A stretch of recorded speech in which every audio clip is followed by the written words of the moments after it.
All right, what is up, friends? How you doing? Today we are talking about one of my favorite things in the whole world, food photography, and how you can improve the quality of your images that you take at restaurants immediately.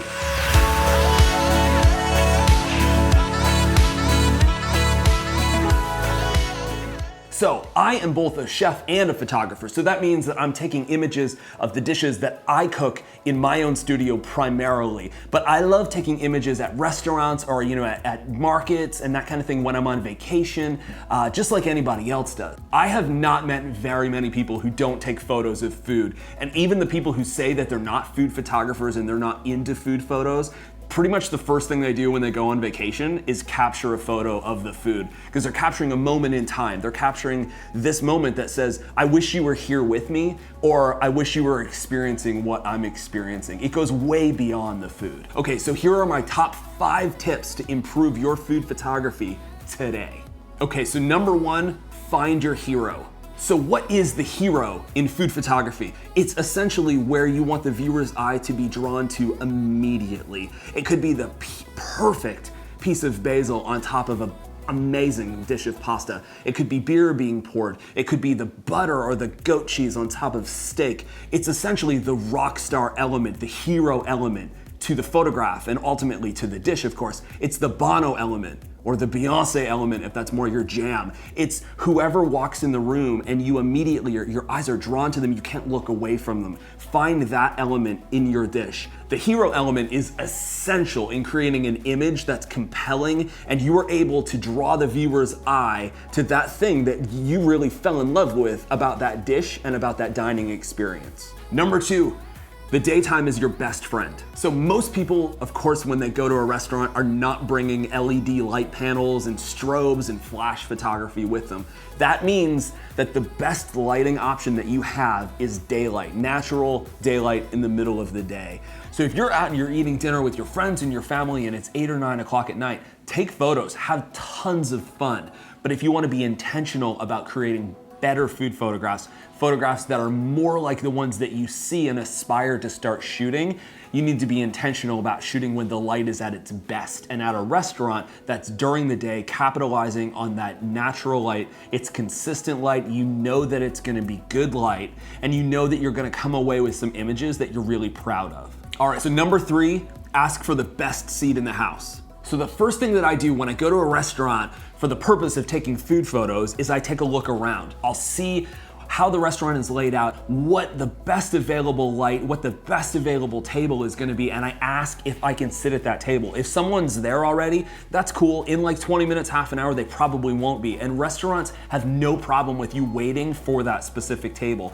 In that 20 minutes, check on your phone, do some emailing, go to the bar and have a drink, have a coffee, whatever. But you know that you're gonna sit down with the best light that that restaurant can offer, and that is a guarantee that you're set up for success to take the best food photos in that space. If you don't ask, then you might end up 20 or 30 feet away from the window source close to the bar or the back of the restaurant, and you might still struggle even though the light is gorgeous over by the window. So it's all about being intentional. Ask for that seat, make sure that you're sitting at the best seat in the house. So with being intentional about food photography at a restaurant, you wanna try your best to go at off-peak times. Of course, it's not always an option because sometimes you just need to eat lunch at 12, and I totally understand. But if you can wait until 1:30 or 2 or even 3 in the afternoon, have a little bit of a later lunch, the restaurant is gonna be not nearly as hopping. They're gonna be able to accommodate you kind of getting up and wanting to shoot in different angles and that kind of thing. You might even be able to work with them. You'll feel a lot more comfortable because you'll feel like you're not being a distraction to other people at the restaurant. And honestly, it's just a much more enjoyable time of the day to shoot food photos. All right, so number 4, style the table and rock those angles. All right, so the dish is all ready to go. You've been intentional, picked your hero, lighting is on point, camera is set, you're ready to take a beast photo. Take a look at the frame. You need to make sure that nothing is in that frame that shouldn't be, and be intentional about styling the table. If there's extra ketchup packets or coffee creamers or forks and knives or napkins or whatever, Get rid of them if they don't make sense. If they're not helping tell the story, they're distracting away from the story, and they're not helping you to tell the best, most compelling story you can. You wanna make sure that photograph is as compelling as possible. As you style that table, just be very intentional about watching your angles. Angles help to draw the viewer's eye through the frame. They can also add visual interest, and you can shoot an image that doesn't look like everybody else's because you're being intentional about shooting something different, capturing angles, capturing food in a new way, in an interesting way, and really leaning into that unique creativity that you have. Make sure that the forks and knives and everything is helping to draw the viewer's eye through the frame. If you're shooting on a vertical crop and your cutlery is all horizontal, it's not helping you, it's working against you, and vice versa. So just make sure that you give a think about that as you actually style that table. Use it to your advantage, use it to help to tell your story. And number 5, add a human element.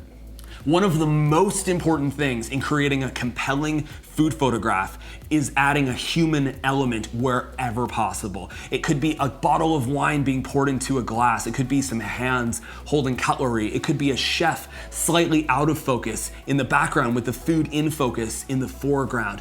What you're doing is adding an accessibility. When people look at that photograph, they see themselves in it. They've been there. They picture themselves in that. And that helps to create this investment in your food photograph. So regardless of what kind of photography you shoot, creating investment and accessibility in the frame is key. And a great way to do that in food photography is adding that human element and that movement. Beyond the fact that it makes for great, really compelling photographs, it's legit super fun, and you can get your friends involved. Maybe your friends are the one pouring the wine or holding the food or kind of out of focus, and it really creates for this great photographic community experience, and everybody can get involved. So not only are you learning, not only are you taking better photographs, but you're investing in a community of people who love doing exactly what you're doing, and you're all getting better together. All right, so find that hero, rock that daylight, ask for the best seat in the house, style that table, and then add a human element. And I guarantee that not only are your images gonna be so much better, but you're gonna have a ton of fun creating great food photographs. I love literally everything about food and photography, and when you combine the two, it's legit incredible. If you guys wanna see more videos like this, comment below. If you're not subscribed already, smash the hell out of that subscribe button, and we'll see you next week for more deliciousness.